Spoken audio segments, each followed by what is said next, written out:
amazing musical performance. So come after dinner, tell your friends. I will now introduce Lori, so I don't drag us on. Lori Monti, PhD Research Associate with the University of Arizona Southwest Center, and Mel and Enid Zuckerman College of Public Health, and Senior Fellow with the Borderlands Restoration Network. Her work in health and biocultural diversity has shaped practitioners, researchers, and community initiatives and organizations in the Southwest and Northern Mexico for 25 years. Her work in cultural ecology includes the revitalization of traditional songs and stories that guide young Indigenous leaders' initiatives in conservation, health, and language revitalization. And she currently holds a fellowship awarded by the Firebird Foundation for Anthropological Research. We're delighted to have you here with us, and the recording will be on Zoom in a couple of weeks, couple of days, maybe a week. So we will be happy to see you online. And Lori, I'll pass it to you. Thank you so much for being here. Thank you so much. Good afternoon, everyone. During this presentation, we will explore songs and soundscapes of the desert and sea of Sonora, Mexico. I invite you all to listen to the songs and lore of the inhabitants of this region. The Comcaac Indigenous community are the so-called endangered people with a still vibrant language and culture and exceptional singing tradition. Today, we will embark on a journey into the acoustical realms of Comcaac world. By listening to recorded songs, Comcaac singers, I hope that you will experience a small slice of the acoustic perceptions and living song traditions of the desert dwelling and seafaring culture. And excuse me while I manipulate sound and screens and notes. I'm so grateful to the Southwest Center, and especially to Robin, Carlos, Jennifer, Esteban, Jeff, and Gary for organizing this series. Thank you so much. And the sound is incredible in this room, so I'm really excited to be hearing the songs that I've heard so many times. So I'd like to start by giving you some context. I got it, yeah. I don't know if that's going to work. I'm just going to put it down. I think it's important to have some context for these songs. These songs were shared with me over a period of 20 years. And while I've been working doing other things with the Comcaac projects in conservation, facilitating programs for youth and elders to promote health, based in traditional knowledge, and also programs that are led with Western science. And so during the course of our activities, the elders would often just sing spontaneously to teach the young people.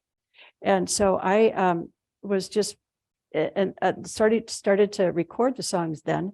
And they were different activities: sea turtle conservation, mangrove and eel conservation that we're doing right now, bird surveys, mesquite flower production, and community health. And many of the elders that I recorded are now gone. And so what I am doing right now to preserve these songs and to promote their continued use is working with young people and their families to record and safeguard their songs and stories of their ancestors. And we're experimenting with different media, audio and visual arts, drawings, to make these songs accessible and alive to the young people. And this is one of such efforts that we're doing in the community. The singers and artists that you will meet have given their consent to me to share these songs in their intended context for educational purposes only. So I do ask that you refrain from making recordings of your own or photographs of the materials that I'll be sharing. And you can learn more about these projects online at the website that you can see right here, saludcomcaac.org, that's sponsored by Borderlands Restoration Network. And as a prelude, I'm not going to dive in deep to the programs that we are working on. I'll make allusions to them, but you can find out more information at that website. I'll mostly focus on songs today. Let's see. So here are the living questions that we'll consider during this presentation.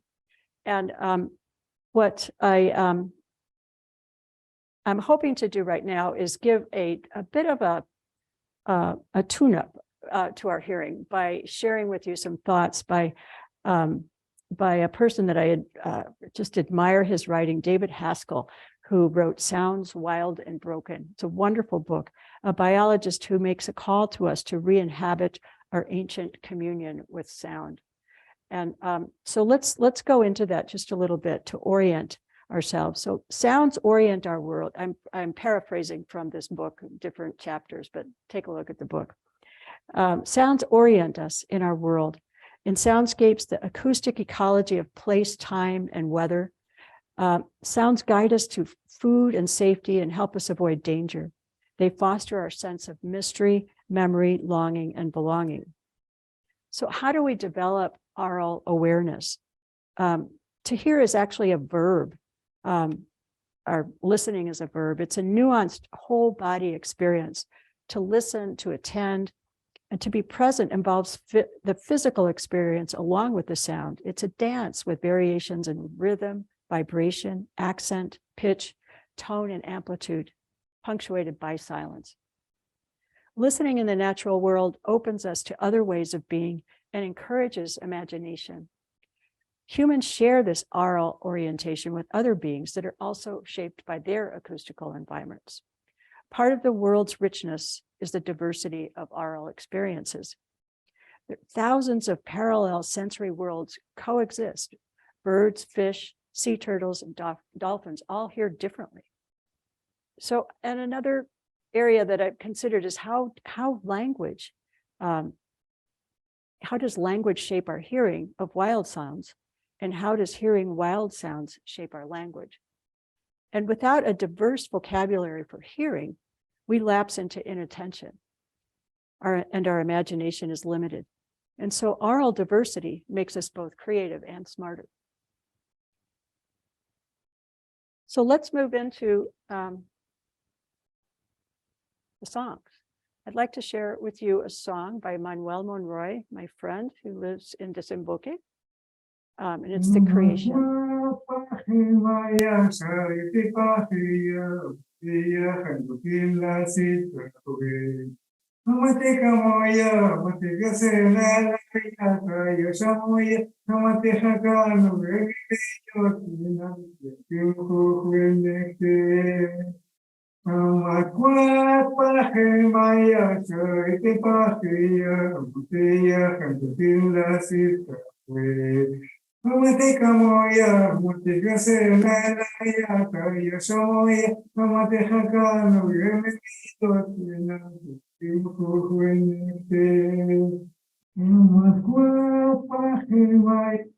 Sorry.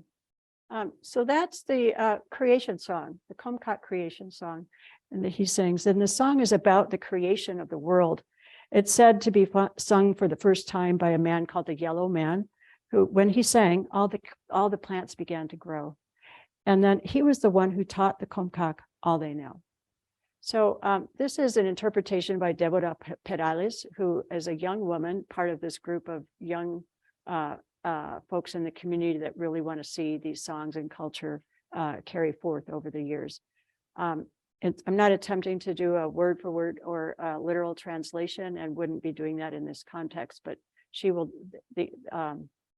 that's left for community members to do and share within the community. And so what you're seeing here is a list of some of the singers that you're hearing today, and a map of the Comcaac current territory with names in their language, Kukiton, and several the places where these I'm going to be talking about soundscapes. And so in the left here, or your left, my right, is the island of San Esteban, and that's one area where we'll be looking at seafaring songscapes. And then in the middle is the Infiernillo Channel. It's called Jefe Cosot, and that's the second area that we'll be considering songscapes in. And then the mainland to the right is where we'll be doing the third area of songscapes. Let's see. I want to talk a little bit about the role of the singer. The singer in Comcaac culture is an honored one. They're invited to sing at events that often last all night, fiestas, political events, and cultural events, perhaps the finding of an ancient ceramic pot or the arrival of a sea turtle, a leatherback sea turtle on the beach. So a singer must have strength, stamina, and passion for singing. Sometimes they sing dozens of songs, maybe more than that, and they often sing for 4 days and nights. A beautiful closing song is sung at dawn on the 4th day of a puberty ceremony. Comcaac people are sound oriented with a heightened attention to subtle sounds of the desert and sea.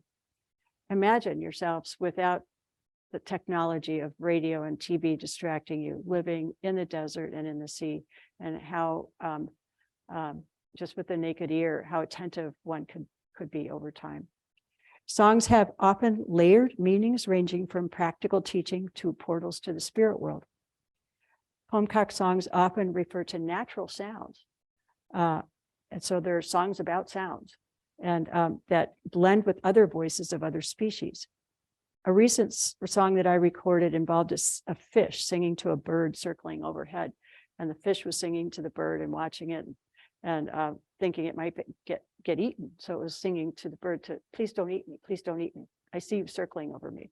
So it's sung from the perspective of species.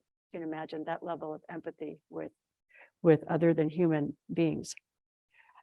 References to wild sounds are frequent, and the sound, such as the sound of the sea foam, the echo of reverberant rock formations in ceremonial caves, the buzzing vibrations of cactus spines, or the sound of water falling from the fluke of a breaching whale, or the hum of the earth itself emitted from a barrel cactus. Sound references in Comcaac sounds and stories serve for a variety of purposes.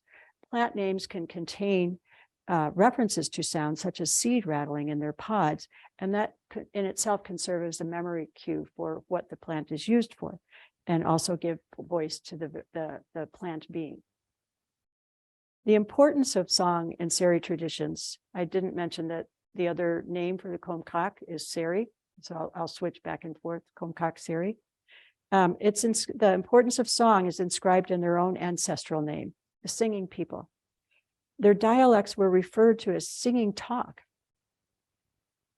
Unique singing traditions and style evolve in certain families and clans from different regions within their historical territory. The San Esteban people especially were known for their melodic speech. Comcaac songs are poetry with 4 lines that repeat themselves 4 times. Subtle changes in rhythm and melody infuse the poetics of song, and they bring us to an experience with greater awareness, grasping the soul of the matter, not just the words. And finally, many songs are sung from the perspective of powerful species, such as birds, a cormorant that we'll talk about in a little bit, leatherback sea turtles, a crab, or a fish. Singing with and to these species is a critical component of the Comcaac worldview. It is said that without Comcaac singers, who will sing to the natural world around us if their singing ceases?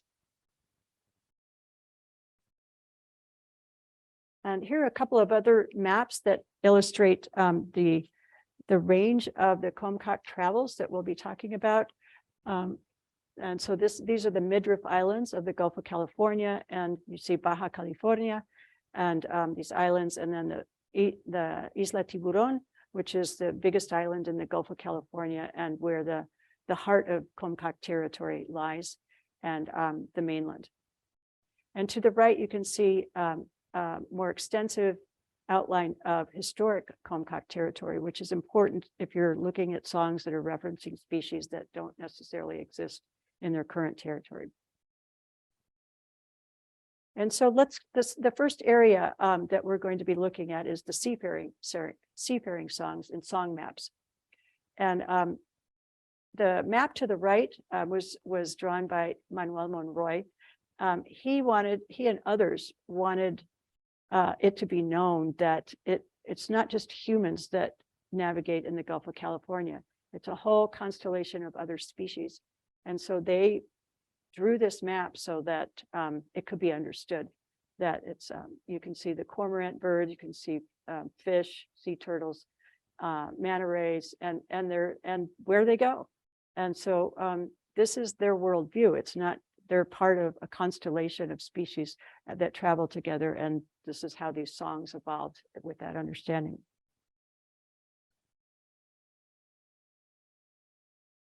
So a specific group of songs. I call them ancient navigation songs of the Comcaac. They're called the Soundscapes songs. And it's a song map with encoded knowledge of how to navigate from one island to another. And this is an example of what is called a geomythic seascape, the geography of mythology that's rooted in and grounded in actual features of the landscape and features of the weather and features of the sea. And then stories are embroidered and into this landscape to create stories and songs. So Alfredo Lopez was one of my early teachers, and he tells the story. He starts introducing the story. This story is recorded. I'm going to just play a little bit of it. And for youth to hear and understand the whole history of this really important set of songs. And I'll just give you a little taste of his teachings.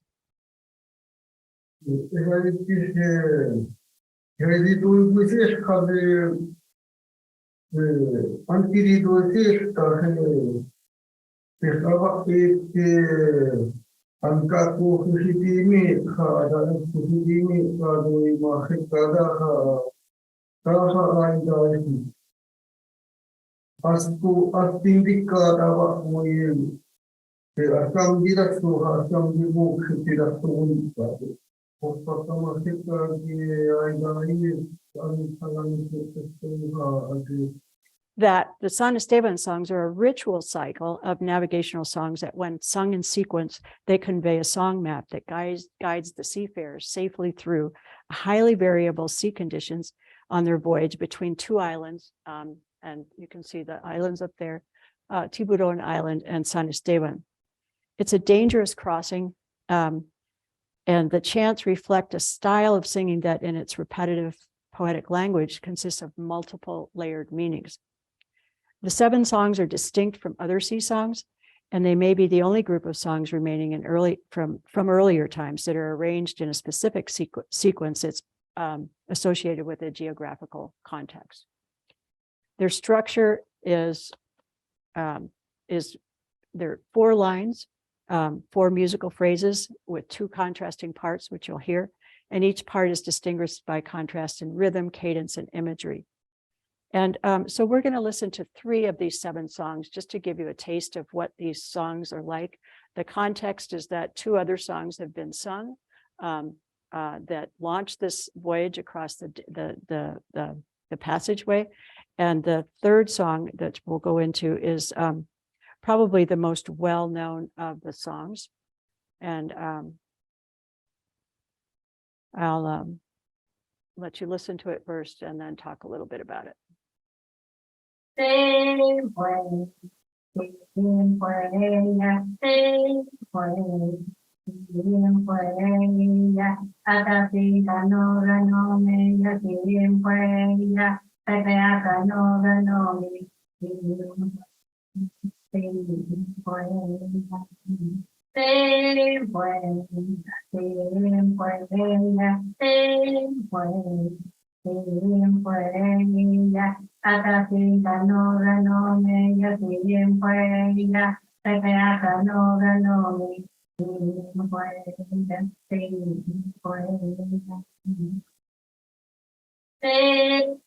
So this song is, as you can see by the illustration, this is the example that I'm talking about of drawings from the community made by artists that are informed by the stories that are told by Alfredo, Cleotide, the other elders.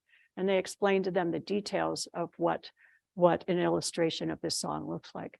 And so you can see there's a woman navigator, which is unusual. And she's singing to this fellow, and it's a trance-like song. It actually induces calmness. It induces connection with the spirit world, and you can hear that in the melody that goes along with this. And the issue here is that this song marks the beginning of the entry into these really, really big waves and whirlpools, waves that are really large swells with whitecaps. Even in a motorized boat, it causes you to take stock of where you are. And if any of you have ever kayaked in the ocean, you can imagine the bravery that it takes. These are 30-foot balsas, boats that, from my understanding, they range from, small boats to large boats, but they were larger crafts, and they're made from reed grass and slashed together with mesquite cordage. And there's a bow and a prow, and they use traditional navigation techniques to orient themselves and to get to where they're going. And so this song is addressing these whirlpools and waves and directly and talking about them in the song. And the woman is coaching the man. I assume he'll wake up sooner or later on how the need to pay attention and connect with the spirit world and be aware of the character of these waves. The second song I want to share with you is the sea serpent song, and I will play it for you, and then we'll talk about it. No gore, no gore, kata, kata. No gore, no gore, no gore,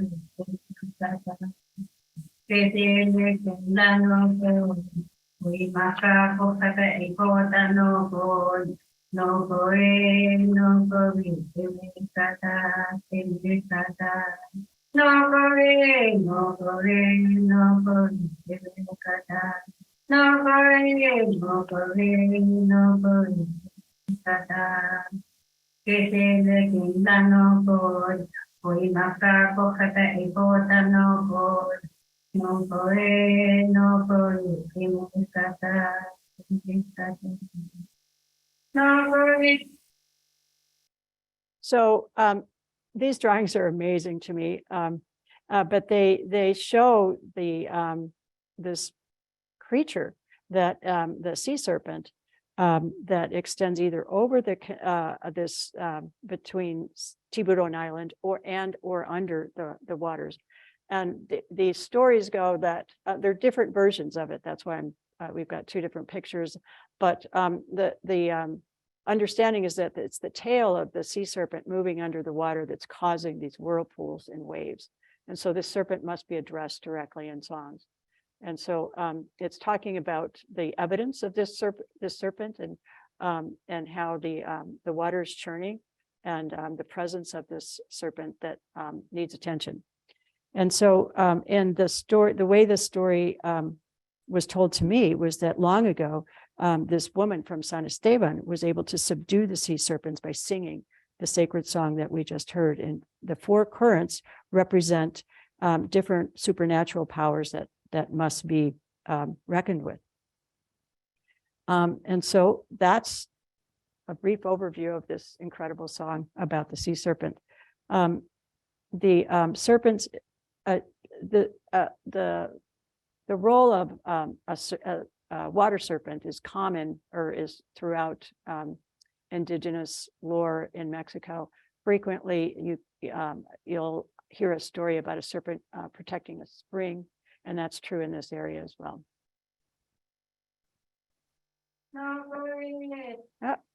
Another technique. So now we're on to the last of the three songs of the San Esteban songs, and I call it the wind song. And this song is like this. I know me, I know me, I know me, I know me. Astamka, asmanga, pele, kuyagan, I know me, I know me, I know me. Astamka, asmanga, pele, kuyagan, I know me. So this song references the wind, and the wind is suddenly calm. But within the song, it references two mountains that are on San Esteban Island. And it's encouraging the navigator to look at those mountains and check whether there is the male mountain or the smaller female mountain are covered with mist. And then it again talks about the wind taking me this way and that way. But this is a navigation song with directions of what to look for. And if the mist is there and there's indication of a storm, that they either turn back or hunker down. type of thing. So other songs in the midriff section of the that are journey songs or seafaring songs are about travelers by balsa boat to Baja California. And one of my teachers from a while ago, Lorenzo Herrera, said, oh yes, this was common. They were like our cousins. We'd go back and forth every year, and they would bring sea lion skins filled with snakes ground up and cooked. And the Isla Tiburon group would give a deer skin with toasted flowers. And so there's this exchange, and they were known to have fiestas, and they would go over there for that. And so he listed these names of camps up and down the coast of Baja that the Antiin, Comcaac Antiin would go to, or the folks that lived on Tiburon Island would journey to. And so sure enough, in the songs, there's a lot of songs about Baja California, and we'll just listen to those. This is Jesus Rojo, Montaña.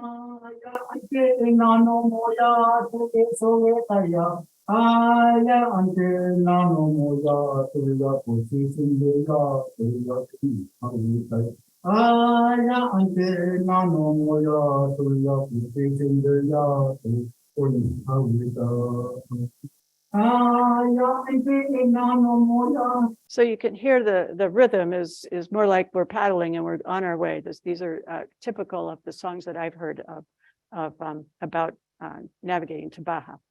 And here's another one.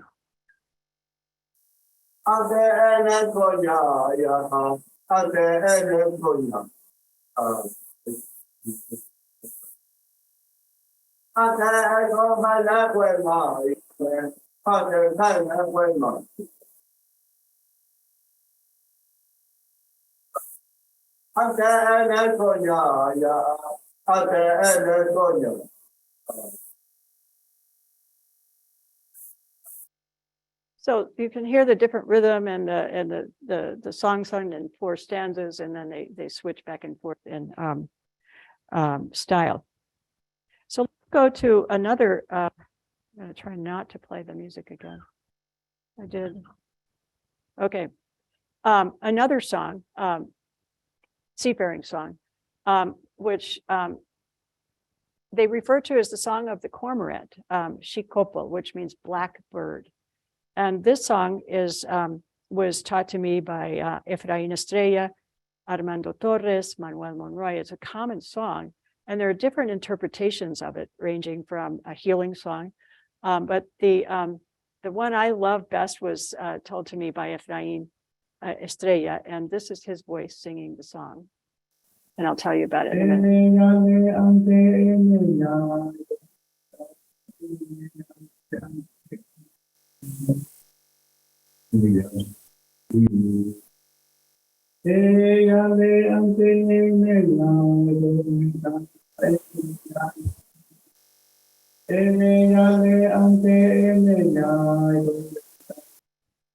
So you can see in these words, they're in the English version at the bottom, it starts out in the first person voice. One person is paddling hard, going to Baja, and then it switches into my friend and I are on our way to Baja. Paddle hard, row high, look alive, row steady and strong. And so what the navigator actually has turned into a cormorant bird at this point. And so that's where this whole transformation of a person into a power animal or bird is another song style that I've learned and am fascinated by. This one in particular, the cormorant is just an amazing bird. And for a navigator that is really struggling with the challenges of, if you can imagine these big swells, singing makes a big difference on how you approach, and especially singing to what is considered a power bird. And so a little bit of detail about this bird. I thought, well, you know, I've seen them from a distance. If you've seen them, they're formidable. If they fly over you, they're this big black bird with a large wingspan. And they have year-round both nests and live in the Gulf of California area, that purple area. And they are birds that are fascinating. They not only can they swim, but they fly and walk, and they've adapted to live on land and in the air and water. And when they swim, they float with their heads above the water, looking around almost rubber-like. And then when they see a fish, they dive down. If any of you have seen those, and they can dive down to as much as 100 feet to catch their fish. And so they breed all along the Pacific coast and in Baja California. But Isla Alcatraz is particularly important for cormorant colonies. It's got more colonies than other islands in that area.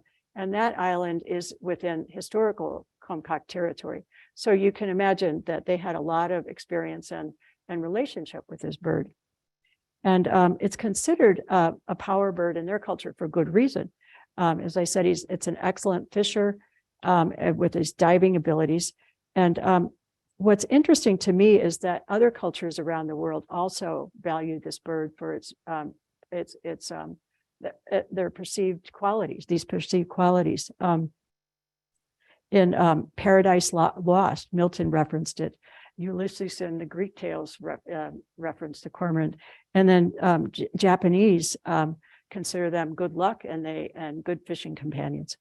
So the picture to the left it shows their cooperative parenting characteristics, and the Comcaac in particular value birds. We'll see another one shortly that symbolize a strong family and providing for their young and building good nests. And so those are a few facts attached to that song.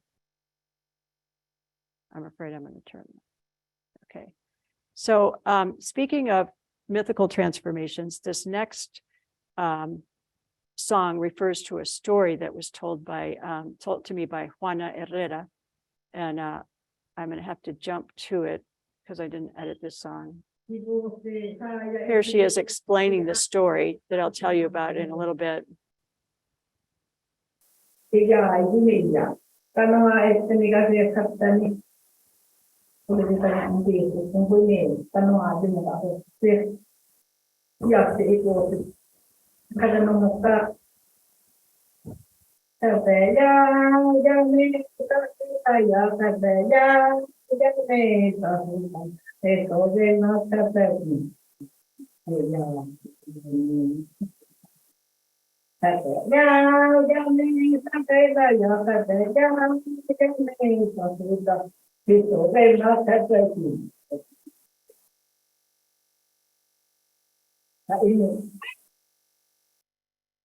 So this is a story that was told to her about Manuel Encinas, who was an older person from her, and that he and his family went to a trip to Tiburon Island by balsa, and to a specific area called Asquipac on Tiburon Island. And when he was there, he had a magic dream, and he dreamt that the balsa boat became a giant, majestic sea creature, and that this being began to sing this song as it surfed the sea, carrying the family on its back.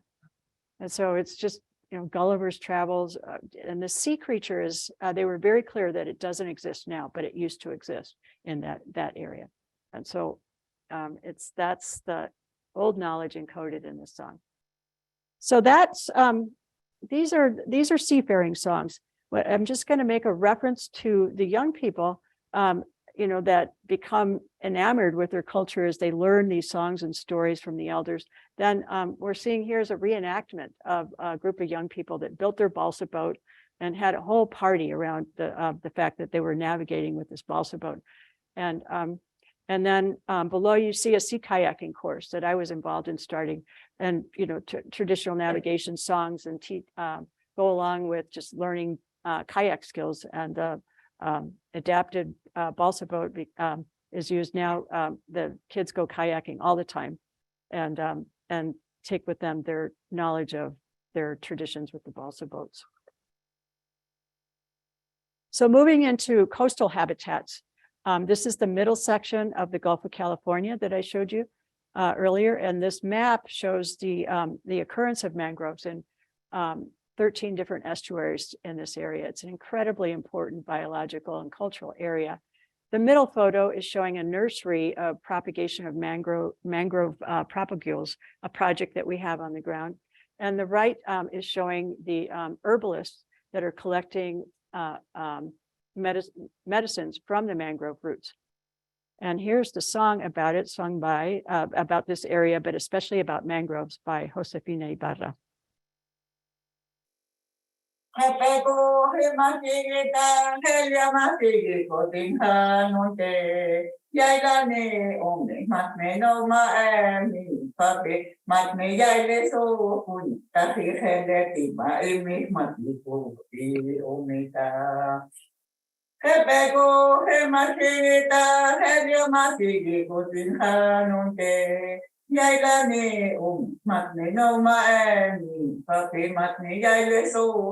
Papi, Hedim, Matipo, Umita. So this song is about mangroves, and it talks about the mangrove plant that grows with the help of the sea. And it is used as a traditional medicine, and its roots are used to heal wounds. So that's what was explained to me by Deborah Perales, and actually Josefina Ibarra talked about this song to me as well. So the importance of this channel can't be overstated. It runs 2 to 5 miles wide between the Mexican mainland and Isla Tiburon, and plays an ecological role that's unique as a nursery grounds and a reservoir for biodiversity. Within this territory, of course, the Comcaac Indigenous community live. It was declared a Ramsar site, which is an international designation for areas, wetland complexes that have a disproportionate ecological benefit that's disproportionate to the size of the area. This area has about 850 hectares of mangroves, as I mentioned before, 13 estuaries, and about 7,000 hectares of eelgrass, another very, very important seagrass in the area. The seagrass beds are the largest concentration of annual marine grasses in the Eastern Pacific, forming 96% of all that's left in the Gulf of California. And so it's incredibly important. If we had a bigger map, we would see aquaculture to the south, black areas that have been destroying estuaries up and down the coast of the mainland coast of Mexico, right nearby. This is the reservoir of biodiversity and mangroves. So this project that you can read more about is about mangrove restoration and expansion of existing mangroves with climate change in consideration, and revitalization of the use and knowledge of eelgrass and protection of the eelgrass beds in the Imperonillo Channel. So here's a fun song again by Josefina Ibarra about the osprey.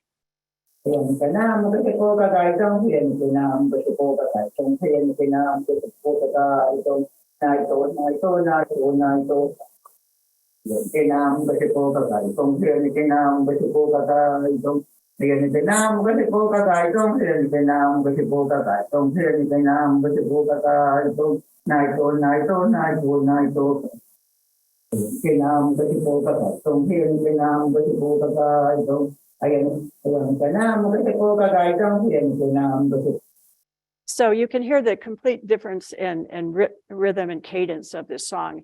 And this song refers to the elders in ancient times that they would be on watch when the osprey bird goes fishing. And so when the osprey catch a fish, they shout at the osprey saying, "Hey, drop that fish, we want it, we want it." So whether the osprey dropped it or not, I don't know, but they're sure being persuasive in this song.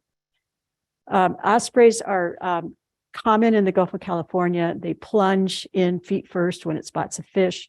They're just dramatic, beautiful, beautiful birds. They nest on top of cacti and what do you call them? The electric poles. They're just these huge nests, and they can weigh over 100 pounds. And again, in Comcaac tradition, they're considered emblematic of their like the eagle is to Mexico, because of their characteristic of taking care, building good houses and taking care of their young ones that hatch, that you can see their little heads in the spring poking up, and they're bringing them food and always making nests. So, and then another couple of songs that Josefina sings. One is about the blue shark, and the other, the bottlenose dolphin. And I'll play just snippets of it because we're needing to move along with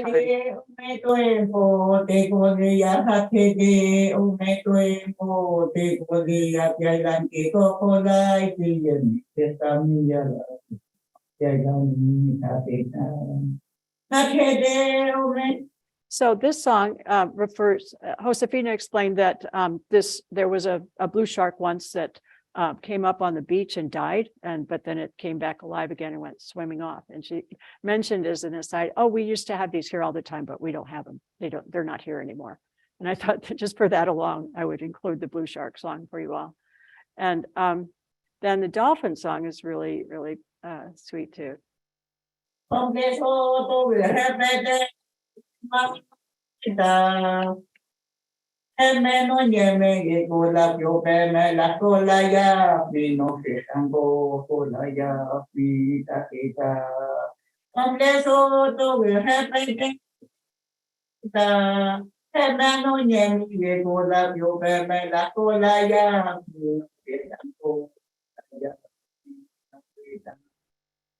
So this song is about the one who is in the depths of the sea. The elders, and as it was explained to me, that the elders have a great affection for dolphins, because when they used to navigate around in their balsa boats, the dolphins would come with them, and they would help them out. They took care of them. And that's one of the ways that traditional knowledge has informed Western science is that there's a birthing area of dolphins in the Infiernillo Channel. And they tell stories about dolphins being born and mother dolphins and other dolphins standing around as midwives when the baby dolphins are born and nosing them up to take their first breath. So there's all kinds of knowledge that has informed Western science that wasn't known. Okay, so let's move into eelgrass. As I referred to before, it's incredibly important habitat. And this is a song by Oralia Ortega on, I'll explain it in a bit, just have a listen.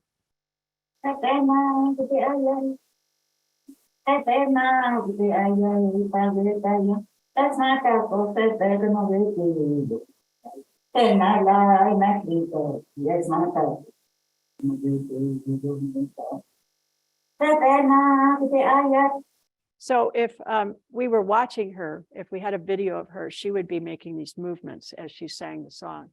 And this song is about the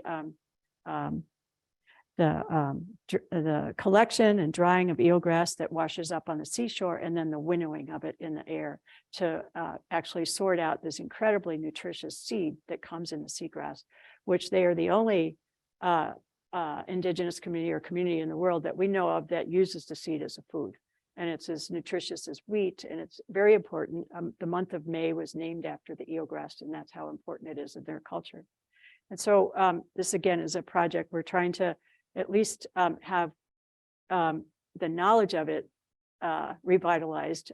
Last year, we gathered tons of eelgrass and made the flour. It was a lot of work, and they want to do it again this year. So we'll be going off in a couple of days to see if we can't get eelgrass collected and restored and made food of, using the songs and the stories that the elders teach.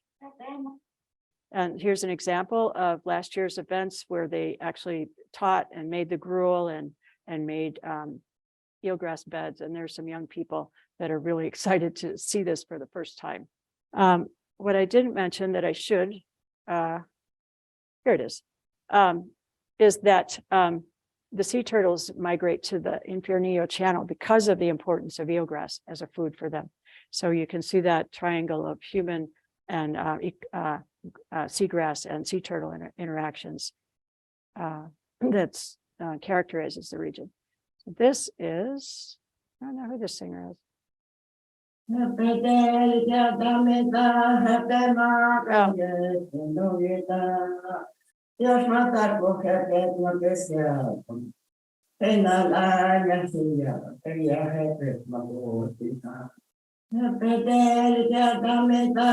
So this is another song about the eelgrass, and it's sung by Aurora Estorga.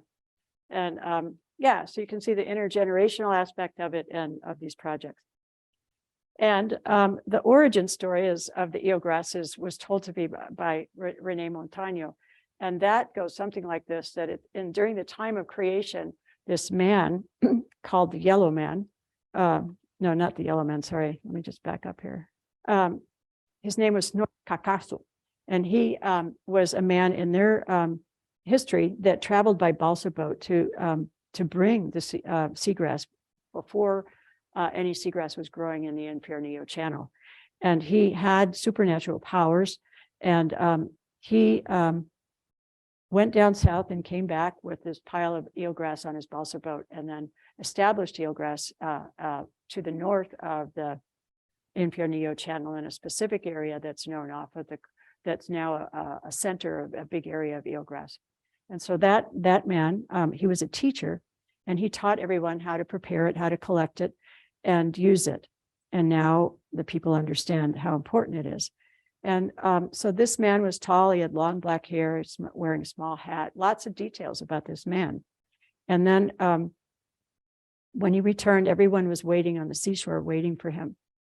But at the end, he turned into a red-headed diving duck. And that was and now he lives as a red-headed diving duck in their understanding of, and it turns out that this duck comes and it foretells the season of eelgrass, and it's one of the first ducks that arrives, and it dives down deep and collects some of the new growth of eelgrass at the bottom of the sea. And again, it's an important duck symbolically around the world because of the nature of its head. It's a beautiful bird, and its behavior, again, they've got deep diving behavior. And so it's associated with being a prolific hunter and intelligence. And so that is the story of the red-headed duck and the man who introduced eelgrass to the Comcaac culture. So moving into the third area, I know we're going to be short on time, but this is really a bedrock of singing and knowledge that's based on the mainland of songs that I've collected fairly recently. Before COVID, I collaborated with a friend and colleague of mine to work with the Guarajillo tribe and the Comcaac tribe to look at what medicinal plants they have in common. And we did a project in Comcaac territory called Healing Landscapes with young people and elders, and traveling throughout their territory from the mountains to the coast, documenting places of importance for medicinal plants and diversity of medicinal plants. And so what you're seeing here are these young girls that are studying with with older women, herbalists, and we traveled throughout the area. And here's a song that they sang often when we were in the van traveling here and there. They would just burst into this song. So this song references the diversity of plants and the beauty of the plants in the spring when they're just coming into their own. And so I'll just move along here. And we used traditional mapping techniques for them to reference where the places of what the plants were in the different areas. You can see the sea traveling up to the scrub area and then into the mountains to where the plants are, and then to a sacred cave, which I'll show you in a minute. I'll give you just a little sample of these singers. They're just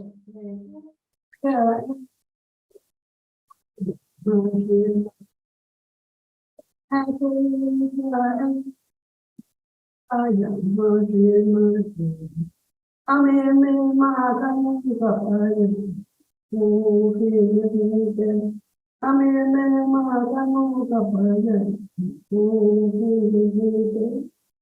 this is Maria Luisa, and she's singing about the plants and the importance of the creator spirit calling on the help of the creator to help with healing.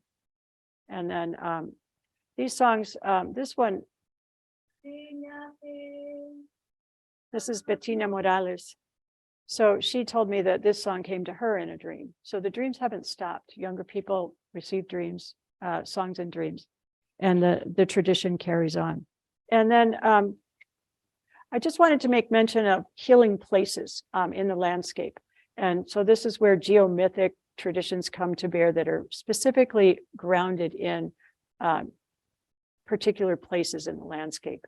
And this would be, they sing about caves a lot as special places for getting power and then receiving healing powers, as well as receiving healing themselves. And I did a little background checking on caves and how they're used in healing. And it turns out that other societies that use caves have, they found that they've selected places to place their paintings, which are curative, they're used for healing, in places that are particularly reverberative. And so the echoing is particularly strong in that area, and they would find that place as a particularly strong place for healing. So that's, here's a cave song. And the story of caves was abundant. And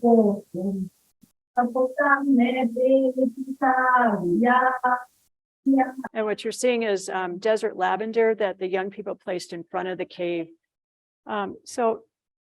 Thank you for letting me share this with you. I'm going to just show you the trees that have particularly important healing values to humans, as well as ecosystem function. And that would be the mesquite tree and the bursara tree. And because of time, I think I'm just going to leave it at that. I'll go out with a little bit of landscape acoustics. And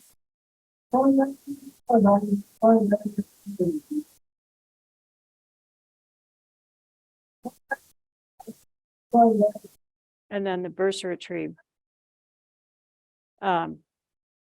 has spiritual significance as well as lots of healing properties. And you can see the medicines from the healers cooperatives where they're making medicines now, or have always, but they've organized themselves in more overt way since COVID happened. They found that their medicines were the best thing around. And this is Carolina Hofer.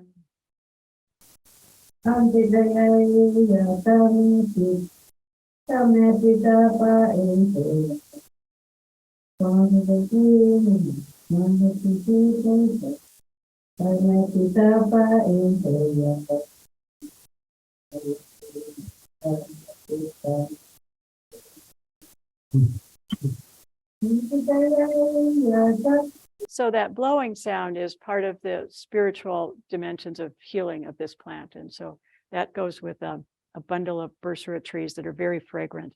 And the person that's singing is actually praying for a person and using the branches like incense and blowing on them. So that's, in essence, 3 areas of soundscapes in the Comcaac territory. And I will end with this summary. I'll let you read it. But again, a quote from David Haskell. We cannot hear with the ears of others, but we can listen and wonder. To listen then is a delight, a window into life's creativity, and also a political and moral act.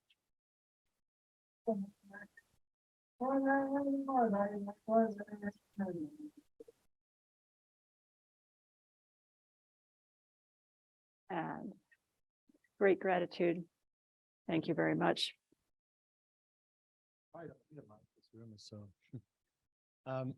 Hi, Laurie. That was fantastic. Thank you for sharing this really, wonderful set of sounds and songs.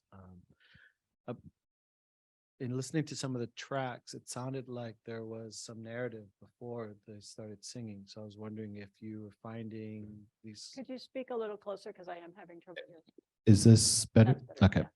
So in listening to some of the tracks, it felt like there was some, I don't know, but there was some narrative. So I'm wondering, before the song started, before the text, lyrics started, and so I'm wondering if there were other areas in the culture there through tales, through other kinds of storytelling that sort of complement what you're finding in the songs, the kind of relationships between human and the natural environment.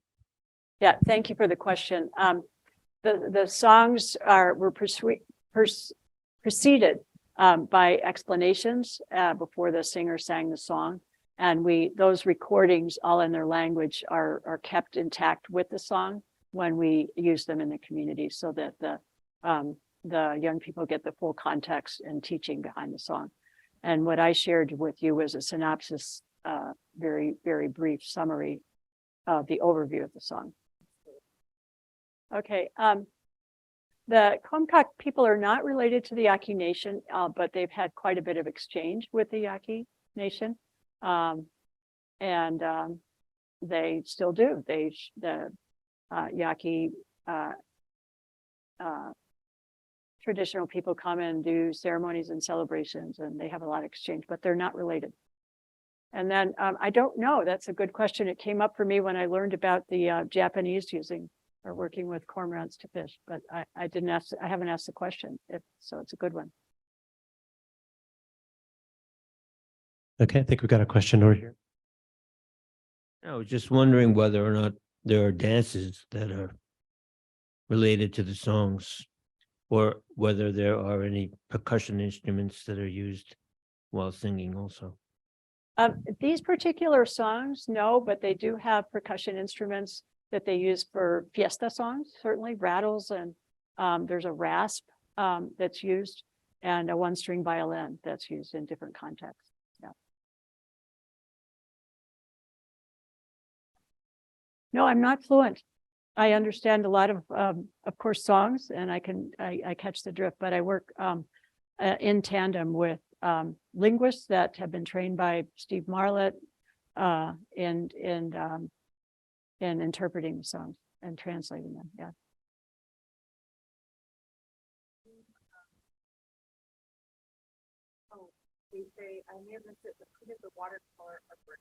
Oh, thank you. I should have mentioned this early on. There are two great illustrators in Desemboque. One is Gabriel Hofer, and Brenda Astorga is the other one that primarily did all of these drawings. And then someone wanted to know the book that you mentioned at the beginning of the presentation, and they say reading for Café Baja, California. And then is there a counter movement to the aquaculture? So the book that I referenced is by David Haskell, Sounds Wild and Broken. It's a great book. David Haskell, Haskell. And if you really want to geek out on hearing and ear structure and animal dolphin hearing, and lots of great biology. He's a biologist. And then what was the other question? Is there a counter movement to the aquaculture? Yes, there are conservation groups all over the Gulf of California that advocate for monitoring and healthy aquaculture, but it's primarily driven by private enterprises and Mexican government. Like here, it's like, well, people do what they can do. Other questions from the auditorium? Yeah, so a lot of the recordings that you played, of course, were like one person singing usually, but there were a couple that had multiple singers, right?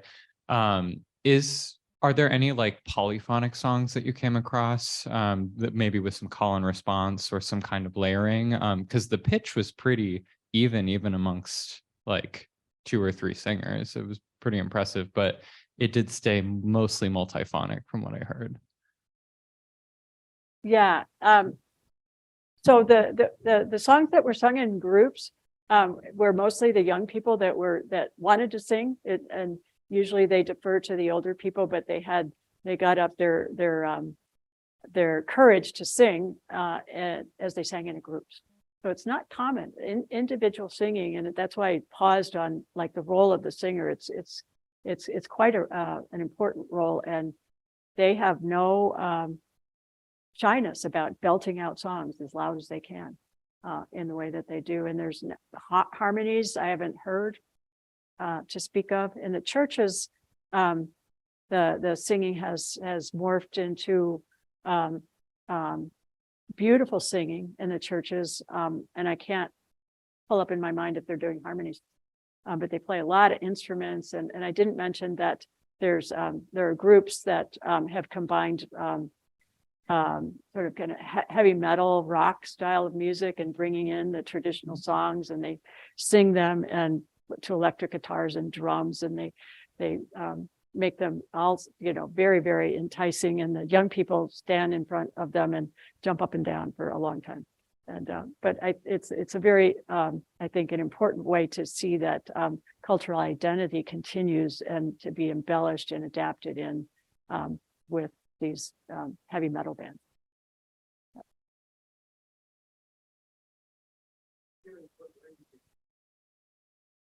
Yeah, Spanish.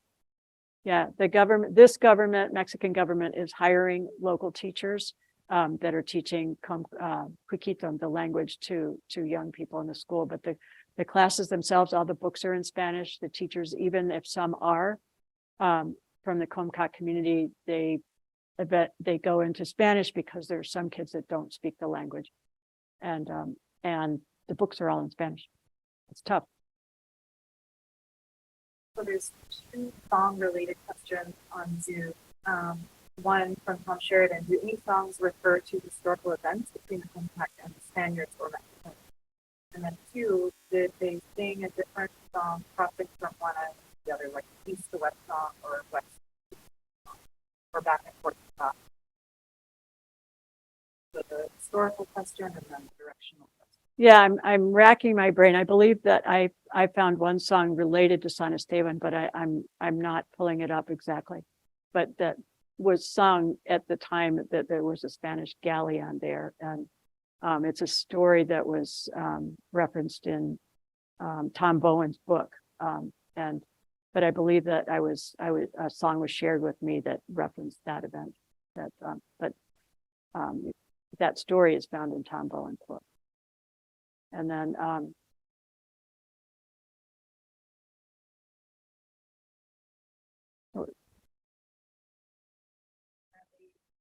people on Zoom can't hear when I'm reading the questions, and they can't see the questions. Are there other questions in the auditorium for right now? So Lori was just addressing a question about directionality with songs, and then a question about the historical references to Spaniards or Mexican historical events. There was also one more question about, did this area accept COVID vaccine? How long has their language been written? So 2 big different questions if you want to address those. And then I know we have a question in the audience as well. Okay, the directionality question is the 7 songs. I think it's a one-way trip. There are people that are more knowledgeable. I have to go back and ask that question. I do know that they get you one way, and but there are traditions around when the travelers come back. So I would think that they would sing the same series going back, but that's just my speculation.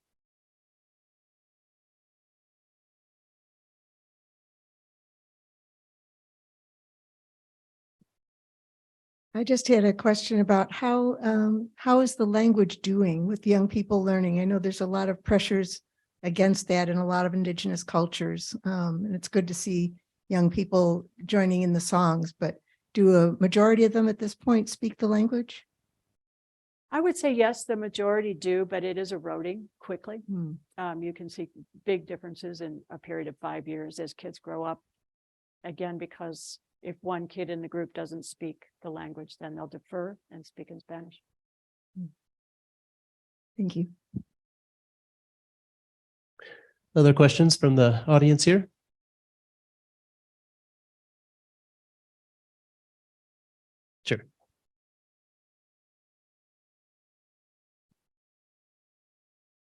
at the beginning you showed a song for creation. Yeah. And I was wondering, normally traditional people have songs for fire, for the four elements. I was wondering if there's a special song for the ocean itself or for the fire, if you know. Oh. Well, as the music group that I just told you about, the modern band with a traditional twist, their name is Beautiful Fire, Amat Kashim. I'm guessing that that's coming from some tradition that I'm not familiar with, but I would say that yes. And then when I was talking about seafaring songs, these are a subgroup within a major genre called power songs, which are sea songs. So within that, they're all in the element of the sea, and the sea is a big, powerful entity. Yes. Actually, I would like to read a comment here to you from Alejandro Aguilar, who's at INA, Sonora. He says, thanks. It's a great and important work that needs to be recognized deeply by the Comcaac Nation and surrounding societies that didn't understand the means of poetic knowing, thinking, and singing. In recent times, we lost so many elders, such as Adolfo Burgos, but also Alberto Vargas from the Pima and Yumari songs, and Cipriano Butimea, of course, of the Warijillo, Tuguri songs. That's why we need more people to know your great work. Oh, thank you. What a compliment. Yeah, let's see. So from Noel Caniglia, absolutely inspiring songs and impressive germinal work, Laura. Would you speak briefly about the importance of collaboration with the Comcaac people?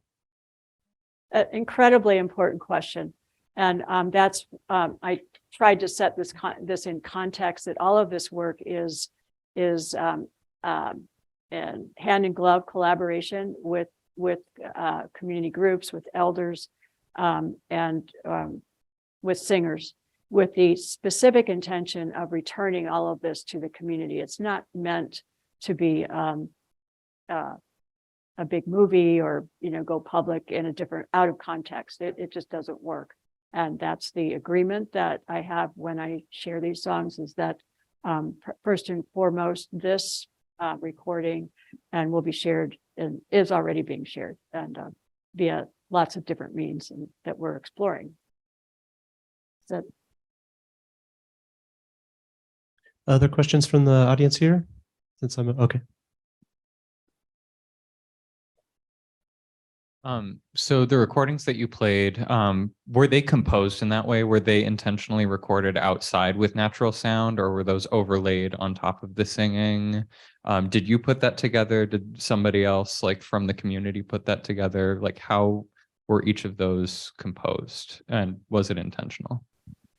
Some of the songs I worked with professional recorder Jack Luffler. These were done years ago, and he overlaid like the songs of San Esteban with the sounds.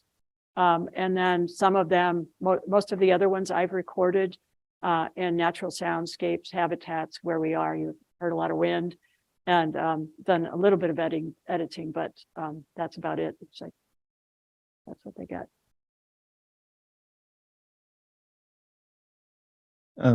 Which village did you go to first when you first went to the Comcaac territories? It's been so long. Where's Gary? Which one? I think it was, I don't know if it was Desemboque or Punta Chueca. I think maybe, yeah.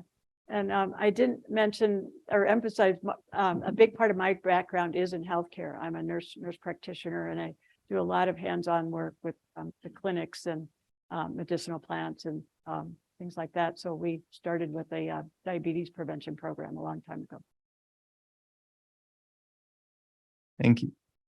That's a great question. This was did you say that they brought cooked snakes from Baja in sea lion skins and cooked flowers in deer skins? I said something along those lines.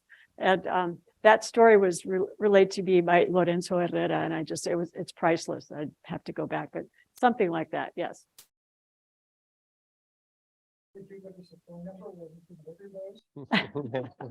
Carrie, no. Available via Grubhub, I'm sure. Can I repeat that question so people can hear it?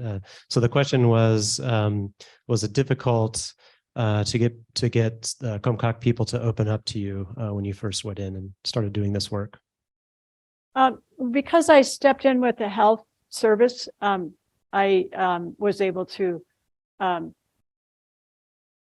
really accompany the community in to a large degree for many years. And I was not there to take anything. And I wasn't deliberately collecting songs and stories and all of that. I did that when the opportunity came up or when we were doing a project where people really did want this knowledge to be known and shared because they're proud of it. And I believe that they're largely gregarious people, and the people that don't want to be recorded say so, and they don't. And I always respect that. Okay, other questions? Yeah.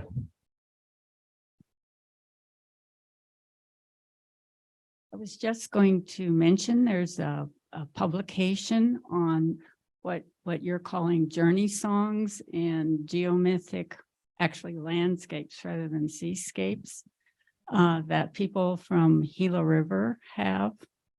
And it's by Andrew Darling and Barnaby Lewis, who is a community member. And their songs are directional because you're going, from one place to another. And that can be reversed, I'm sure.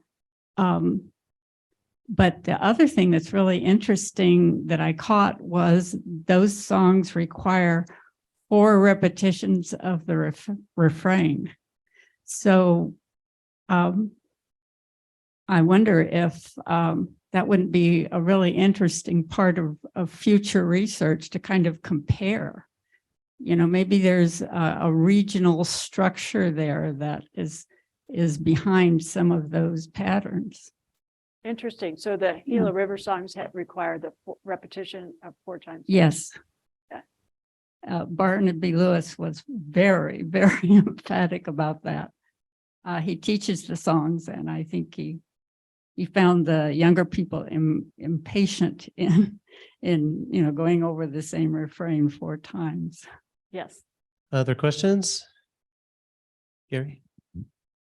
Somebody's asking, am I wearing a textile from their area? No, I'm not. This is from Oaxaca, southern Mexico. And I call it my cormorant outfit. You're asking. No, but it reminds me of the cormorant because it's black. I said, okay, it's my power outfit. Thank you for listening.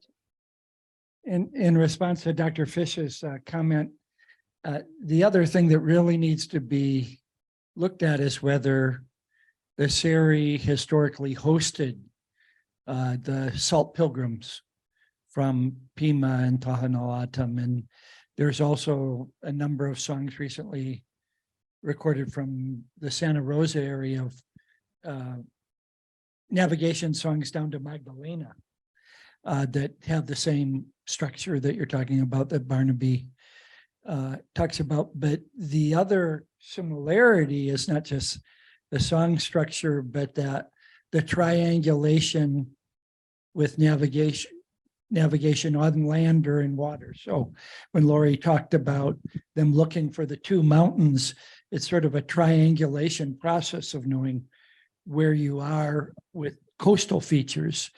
And one of the most heartbreaking things when the wall went up was that the people going down to Magdalena from Santa Rosa said, at a certain point near the border is where we would look to see where to go next. And now the wall is blocking the view of the things in the song.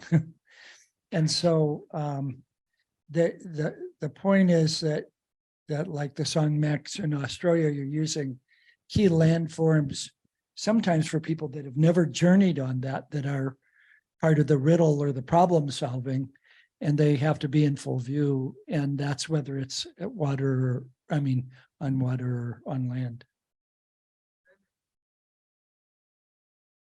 We do have one more question.